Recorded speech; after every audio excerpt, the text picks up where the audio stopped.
ஏழுமலை எல்லாம் திருச்செந்தூர்ல நான் என்ன சொன்னேன்? எப்ப திருப்பதி போக போறோம் அந்த முருகனை பார்க்க போறோம்.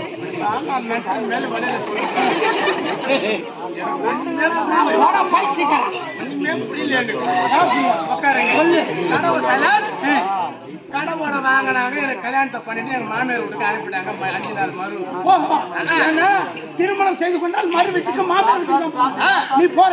5 நாள் அனுப்பிட்டாங்க. 3 நாள் மறு முடிஞ்சது. 4ஆம் நாள் மறு எங்க மாமனார் கூப்பிடுறாரு.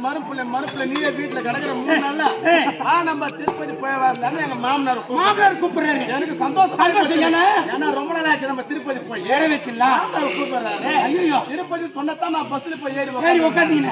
எங்க மாமனார் வந்து உட்கார போன வண்டியில போவாஞ்சிக்கோ. என்ன ஒண்ணுன்னு கேளு. எங்க மாமனார் பணம் எடுத்துன்னு வர்றாரு. நான் சும்மா வரேன். நீ சும்மா வர. நான் பணம் எடுத்துன்னு வரேன். மாமனார் சும்மா வரேன். புதுமரு ஓப்பிலியாச்சா பணம் கத்தியா இருக்கு பாக்கெட். கான்ட்ராக்ட் வந்து டிக்கெட் கேக்குறாரு. என் மூஞ்சி நான் பாக்குறது, எங்க மாமனார் மூஞ்சி அவர் பாக்குறாரு. எங்க 2 பேரும் நல்ல விஷயம். என் மூஞ்சி நான் பாக்குறேன், எங்க மாமனார் மூஞ்சி அவர் பாக்குறாரு.